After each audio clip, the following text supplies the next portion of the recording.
Okay, hi everyone. Thank you for the opportunity been given to me. I'm Dhea Oroh from 7A IBA class, and now I'm going to explain to you guys about employee empowerment and how to lead change. So without any further ado, let's get started.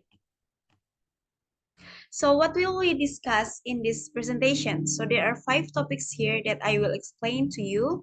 There are the definition of employee empowerment, the benefits of employee empowerment, and how to empowering employee in the workplace, how to lead change, and the last one is the relationship between employee empowerment and leading change. Okay, before we talk about this topic deeper, let us just discuss about what is employee empowerment. But first of all, it is better for us if we already know what is empowerment first.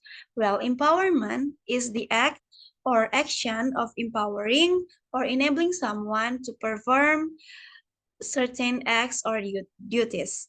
And as you guys can see on the screen, employee empowerment is a management philosophy that focuses on allowing an organization's employees to make independent decisions and to feel empowered to take actions as they see it is fit.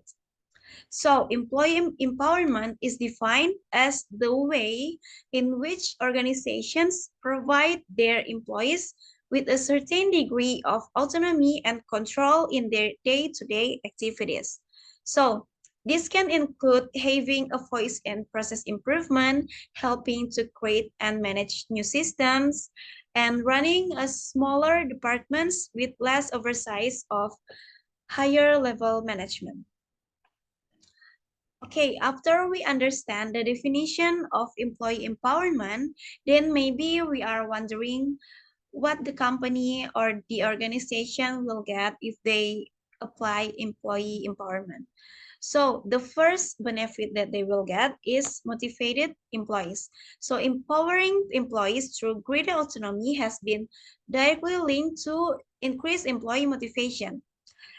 So there are so many experts that agree that employees who have more control over how, when, and where they do their job will work harder and find their work more engaging.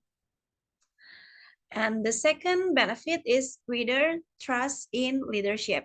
So leaders who empower their employees are more likely to be trusted by their employees compared to leaders who do not empower their employees. It is because leaders who empower their employees act as coaches, pushing their employees to do their best work and supporting them along the way. And the third benefit is improved creativity. So psychologists suspect that empower individuals who are more committed to meaningful goals and use their creativity to achieve them.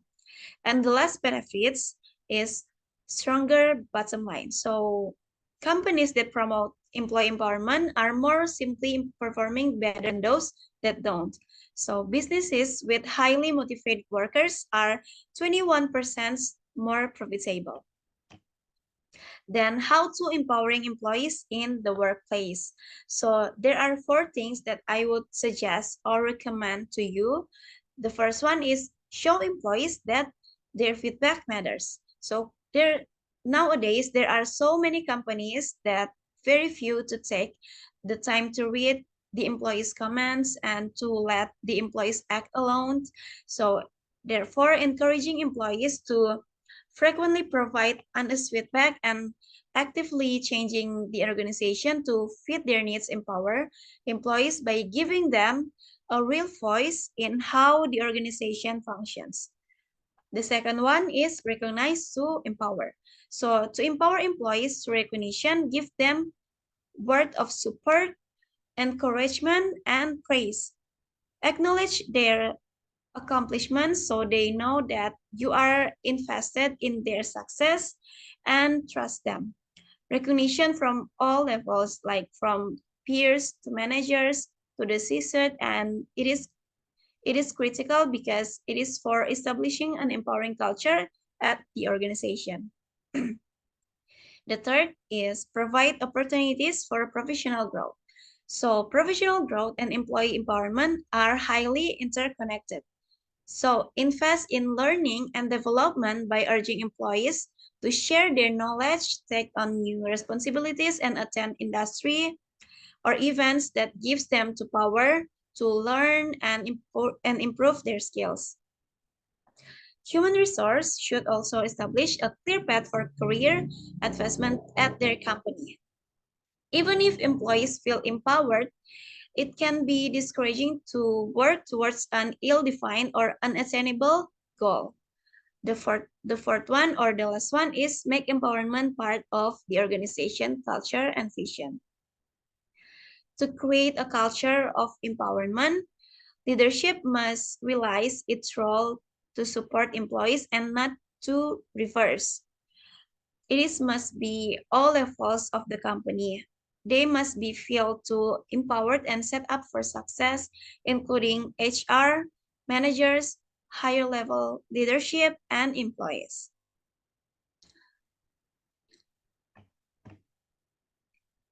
And then how to lead change. There are so many tips to how to lead change, but I just want to share a little bit of them. The first one is create a sense of urgency. So people are more likely to support change if they understand why it is necessary and what are the consequences of inaction will be. Therefore, leaders can create a sense of urgency by clearly articulating the problems that need to be addressed and the benefits of the proposed changes. The second is build a coalition of support. You guys must remember this, that no leader can implement change alone. It is important to build a coalition of support among key stakeholders, such as employees, customers, and partners. This coalition can help to promote the change, the address concern, and to identify potential risks. The third step is create a clear vision.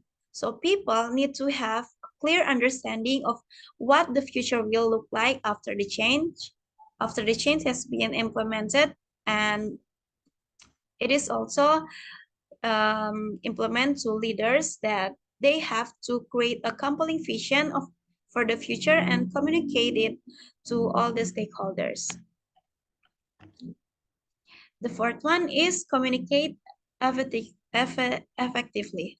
So communication is essential throughout the change process. Leaders need to keep stakeholders informed of the progress of the change, address their concerns, and answer their questions. Well, communication should be open, honest, and transparent. The next one is empower employees. So employees are more likely to support change if they feel involved in the changes. So leaders should give employees the opportunity to provide input on the change process and to take ownership of the changes that are being implemented. And the last one is celebrate successes. Okay, the last one is what is the relationship between those two things, the employee empowerment and leading change? Well, leading change requires a skill set which includes understanding how to empower employees in the workplace. By empowering people in the process of change, it means that you accept that change is not simply a process.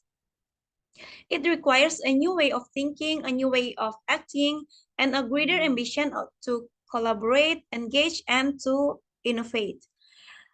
Then, to empowering employees, leaders can create a more engaged and supportive workforce that is better equipped to lead and implement change effectively.